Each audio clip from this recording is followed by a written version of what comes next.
അപ്പങ്ങളെല്ലാം ഉണ്ടാക്കി മുത്തശ്ശി ഒരു തട്ടിൽ വെച്ച് മുത്തശ്ശൻ്റെ അടുത്ത് കൊണ്ടുപോയി കൊടുത്തു. എന്നിട്ട് പറഞ്ഞു, നോക്കിയേ, ഇതിലൊരെണ്ണം എടുത്ത് രുചിച്ചു നോക്കൂ, എങ്ങനെയുണ്ടെന്ന് പറയൂ. അപ്പോൾ മുത്തശ്ശൻ ഒരെണ്ണം എടുത്ത് രുചിച്ചു.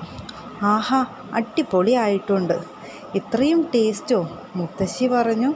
ആ, നല്ല മധുരമുണ്ടോ? ഉണ്ടല്ലോ, അതുകൊണ്ടല്ലേ പറഞ്ഞ്. അതിനുശേഷം മുത്തശ്ശി ഒരെണ്ണം കഴിച്ചു നോക്കി. മനോഹരമായിട്ടുണ്ട്, അതിമനോഹരം. നല്ല രുചിയും ടേസ്റ്റും മണവുമുള്ള അപ്പം. മുത്തശ്ശൻ അതിനുശേഷം ഒരെണ്ണം കഴിച്ചു.